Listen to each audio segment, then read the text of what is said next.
Halo sahabat Fanatik, di hari kedua khusus kepelatihan lisensi DPSSI, kita udah mulai masuk ke praktek. Jadi di hari kedua itu adalah praktek di hari pertama. Jadi sorenya itu kemarin di hari pertama kita sempat belajar teori mengenai Villanesia seperti apa, dan formasi yang digunakan untuk proses belajar adalah formasi 4-3-3 ketika dalam menyerang. Sebenarnya Indonesia bisa memakai formasi yang lain ya, cuman di dalam kurikulumnya Villanesia yang dipakai untuk belajar adalah formasi 4-3-3. Tapi nanti kalau misalnya ternyata ada klub Liga 1 yang pakai formasi yang lain, is oke, karena memang sebenarnya intinya 4-3-3 itu hanya dipakai untuk proses belajar. Dan di beberapa hari kemudian akhirnya gue tahu kenapa akhirnya 4-3-3 itu yang dipakai, karena 4-3-3 itu adalah formasi yang paling banyak menciptakan diamond. Jadi istilahnya apa ya, dia mempunyai sudut-sudut kemiringan yang pas untuk saling melakukan umpan kaki ke kaki dalam 4-3-3. Nah, itu ketika menyerang. Tapi ketika bertahan, maka formasi yang digunakan adalah formasi 4-1-4-1. Nanti kalau misalnya mau dipakai 5-3-2, mau 3-5-2, itu bebas sebenarnya. Tapi untuk secara bakunya bahwa Indonesia menerapkan formasi 4-3-3 dan untuk bertahan adalah 4-1-4-1. Nah, di praktek hari kedua kita menerapkan itu untuk game 11 lawan 11. Jadi di para coachesnya, para yang ikut lisensi disuruh main 11 lawan 11, dan kebetulan gue sempet dokumentasi juga ya, karena gue nggak ikutan main waktu itu. Coba kita lihat dokumentasinya kayak gimana ya.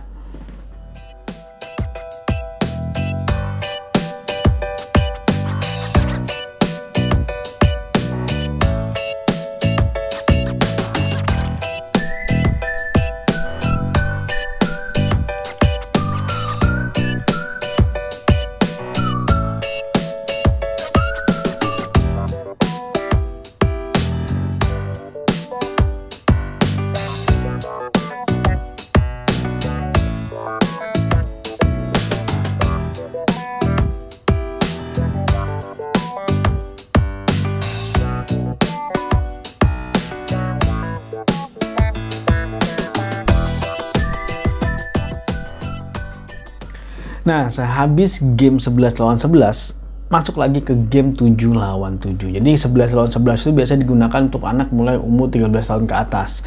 Nah, sedangkan 7 lawan 7 itu kalau nggak salah, seingat gue ya, gue agak lupa, itu usia dari 10 sampai 13 tahun. Nah, sedangkan untuk usia 6 sampai dengan 9 tahun itu formasi yang dipakai untuk gamenya adalah 4 lawan 4, dan itu tanpa kiper. Nah, di 7 lawan 7 ini formasi yang digunakan adalah 1-2-1-2-1. Jadi satunya adalah kiper. Jadi kalau untuk pemainnya adalah formasinya 2-1-2-1 ketika menyerang. Nah, sedangkan untuk bertahannya formasi yang digunakan adalah 1-3-3, dan tiganya itu adalah sejajar. Nah, kenapa formasi itu yang dipakai? Karena itu adalah formasi yang dilakukan yang memungkinkan untuk membentuk semacam kayak belah ketupat, ataupun bukan jajaran genjang sih, belah ketupat sebenarnya dia membentuk diamond lah, lebih bahasa kerennya diamond, gue lupa bahasa kerennya diamond. Nah, seperti apa kita juga ngelakuin juga prakteknya. Coba lihat dulu dokumentasinya ya.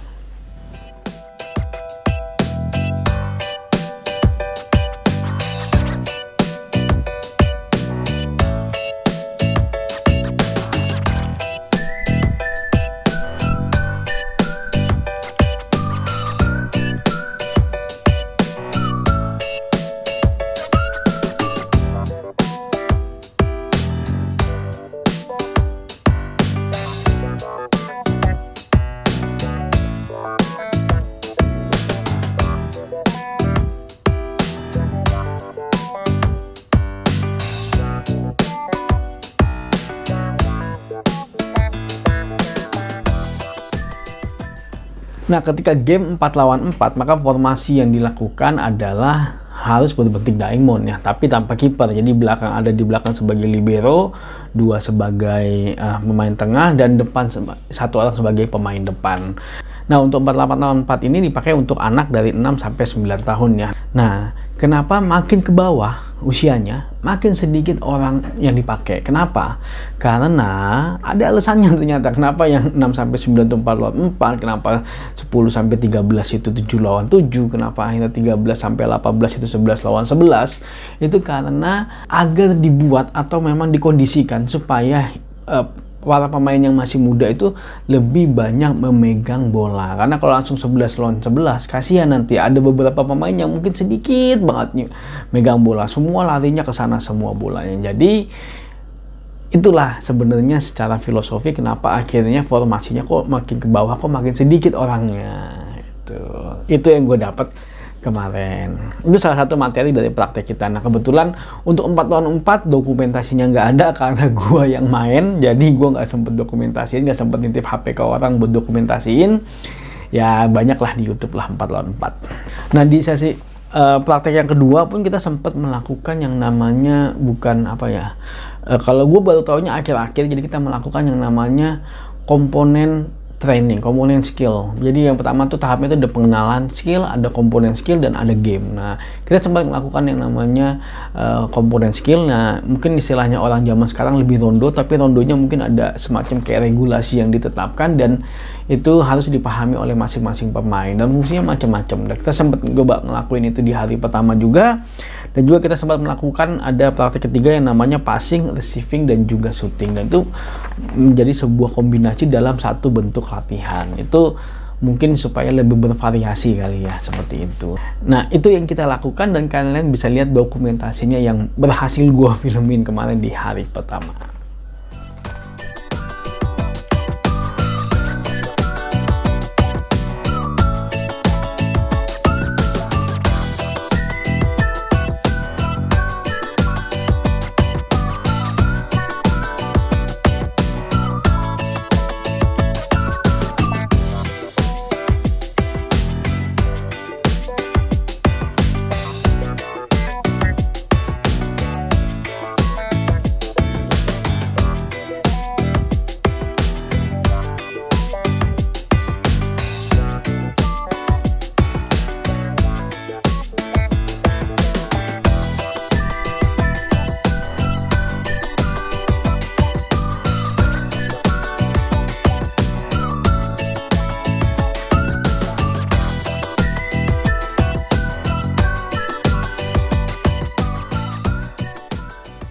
Nah, di hari kedua kita nggak hanya melakukan praktek aja, jadi paginya kita praktek dan ketika siang harinya kita masuk ke sesi kelas. Nah, di sesi kelas gue nggak ngambil dokumentasi karena gue fokus mendengar apa yang dibicarakan oleh instruktur karena gue menganggap itu menjadi hal penting. Dan menariknya lagi ketika di kelas memang ada materi-materi yang mungkin bukan melenceng sebenarnya, itu merupakan tambahan karena kebetulan kita melakukan lisensinya di Persija. Jadi ada materi-materi tambahan yang bisa dibilang sangat bermanfaat buat kita ya. Salah satunya adalah Persija DNA dan juga ada kemarin dari fisioterapinya Persija sempat ngasih materi, terus juga ada dari coach Soiful Huda kalau nggak salah sempat ngasih materi. Jadi banyak banget yang kita dapat dan itu sangat bermanfaat kalau menurut gua. Oke, terima kasih sudah nonton video ini. Nantikan video selanjutnya untuk hari ketiga. Maju sepak bola Indonesia, Indonesia juara.